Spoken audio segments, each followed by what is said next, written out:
It's been years since Broadway shut down for a year and a half during the pandemic, and yet the industry still isn't back. Why not? Hey friends, if you're new here, my name is Katharine Quinn. I am a 30-something living in New York City and working on Broadway. Last year I worked on Shutdown and How to Dance in Ohio. This year I am on The Roommate and The Great Gatsby on Broadway. Other shows TBD. As always, the YouTube fam is the first to find out. Today we're talking about something that is near and dear to my heart and something I'm constantly trying to understand. And that is why the Broadway industry, or marketplace, whatever you want to call it, is not completely back post-shutdown. In case you aren't aware, pre-pandemic, 8 out of 10 Broadway shows did not make their money back. To be fair, I think that the shutdown accelerated a trend that was already going to happen. And I've explored so much about this through my own surveys. I'll link one of the videos about that up here. Also through the Broadway League survey, and I'll link a video about that up here. So I'm constantly trying to understand this so that I can help spark a conversation about how the whole industry can evolve to meet the desires and needs of 2024, of 2025. So 8 out of 10 shows pre-pandemic did not recoup or make their money back. In case you aren't aware, Broadway is all commercial theater. It's not a nonprofit. It is not mission driven, and it is commercial entertainment. It is not working right now. Not only were shows not making their money back, but now post-shutdown, our audiences are down about 17%. And we're a few years after shutdown, and we still haven't recovered what we had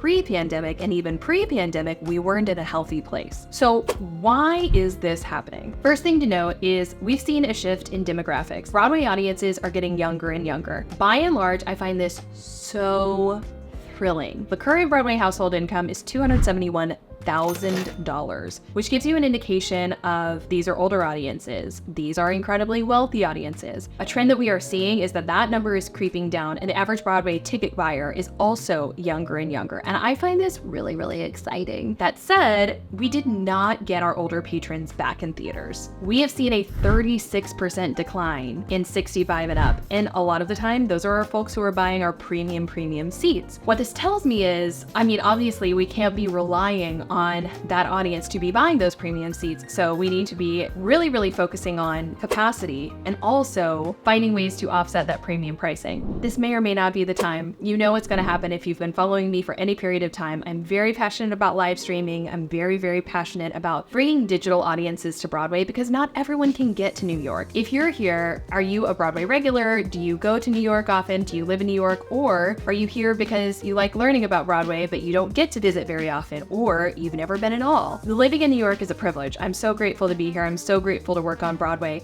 I am director of social media for The Great Gatsby and The Roommate, and I am so keenly aware that so many of the people posting about The Great Gatsby may not see it on Broadway. It sucks, but also it's a gift because it informs what I want to share of the show online, or what I want to share from the fandom online and this beautiful community that we are building online together. I just think that there's like an inside industry saying that Broadway can be like 20 years behind, and it's kind of correct. We haven't sorted live streaming. We haven't sorted even really a good business model for pro shots, which are recordings of the show, and we need to. There's also a marketplace for fandoms that we haven't figured out. This is gonna sound crazy, but the thing that just entered my brain was I want like a Neopets, but for musical theater, which is kind of low-key what I'm trying to build. Anyway, that's like a whole broader conversation. All this goes to say, if we aren't seeing the 65 and up audience, where are we going to get those numbers back? Like if I'm putting on my evil capitalist hat, or even if I'm putting on my I love art hat and I want people to continue to be able to see Broadway shows, but therefore they need to be making some money, and therefore we need people to be buying those premium seats, are we offsetting that by live streaming and selling many more seats to that finite performance, but online? Are we targeting affluent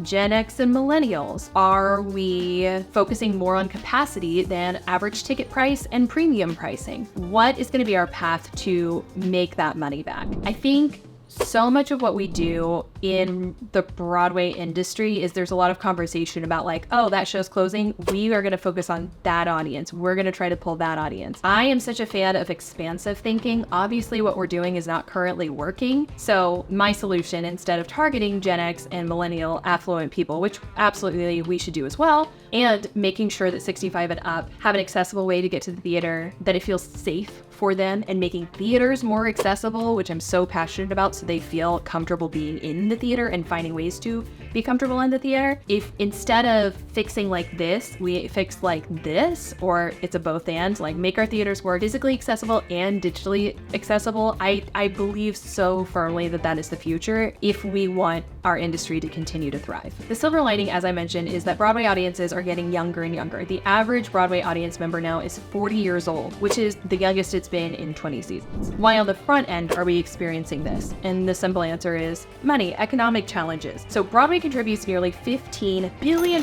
to the New York City economy. It is a very, very vital engine of finance in New York City tourism. However, production costs have gotten so incredibly expensive. Labor costs have gotten so incredibly expensive. I'm glad. That means unions are protecting their members and charging the correct amount to make sure those members are seeing the money that they deserve. The cost to put up a show pre and post pandemic looks completely different. A show that I worked on was pre-pandemic capitalized for I think $10.5 million, and post-pandemic I think was capitalized around 15. That's a huge jump after just 2 years. It's gotten so much more expensive to produce a Broadway show. So again, I think we need to think expansively about where that money is coming from. We've also seen some changed audience behavior. So it's interesting. We have fewer suburbanites who are attending Broadway shows. A lot of folks fell in love with their regional theater. So I know anecdotally, like Paper Mill Playhouse in New Jersey, which is sort of like an off-Broadway / regional house, nonprofit theater, they saw their numbers go up during the pandemic because people in New Jersey who were going in to see Broadway shows were like, wait, we can get Broadway performers in our backyard in New Jersey. So some of those theaters saw numbers increase, whereas Broadway numbers have gone down. We have seen a higher number of New York City residents attending Broadway shows, but not enough to offset losses. Revivals are currently finding more success than original works, and I don't necessarily think that that is because the revivals are better or we're preferring revivals. We just know what they are, which kind of speaks to another thing that I would love to talk about, which is marketing. Broadway tickets are really, really expensive. If you don't know what the show is, if you don't know what the experience is, if all you see is a physical ad or a billboard, it's not enough to know why you should see that show most of the time, unless it has a star in it. And even then, it's not always enough to know why you need to go see that show. My preference is that marketing begins with basically it runs in tandem with the musical. If it's an original show, you need to be thinking about what the digital branded identity of the show is from the moment it's in development. I am more and more being invited to readings, to workshops, and talking to producers early stages because I want to know the fabric of the thing that they are building. I want to build trust with those teams so that as we create this process, we are able to provide online fans a clear picture of what the show is over time. That it's not just like we're in performances and we've got social media. No. You've seen our content for months. You've been anticipating this show.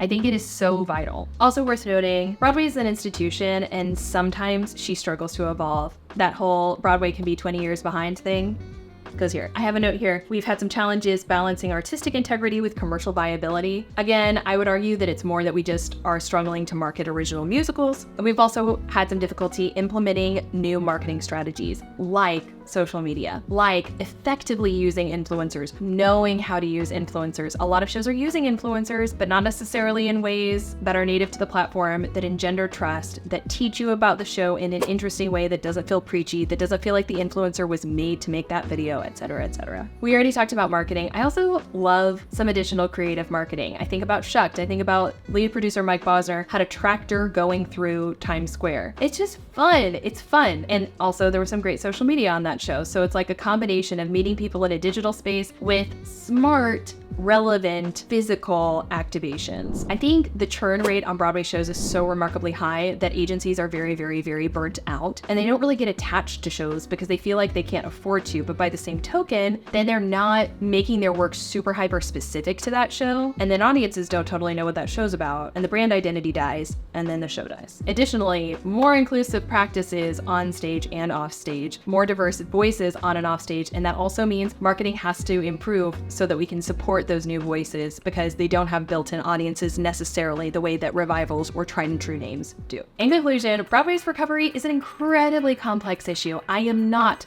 the source of all knowledge, and I'm not pretending to be or trying to be. I want to understand as much as I possibly can, and I really, really want to open up a conversation. So I would love to know if this has brought any thoughts to your mind, what you think about this issue, why you think that Broadway has not bounced back the way that it should have or could have, and how we can evolve moving forward. As always, I live for the comment section, so please, please, please share your thoughts down below. I cannot wait to hear what you think. As always, if you enjoyed this video, if you could like, comment, and or subscribe, it actually means so much to me. It tells the YouTube algorithm what wonderful people to push this video out to, people just like you. As always, I invite you to follow me on Instagram and TikTok @Katharine Quinn. Thank you so much for being here, and I'll see you in the comment section. Bye.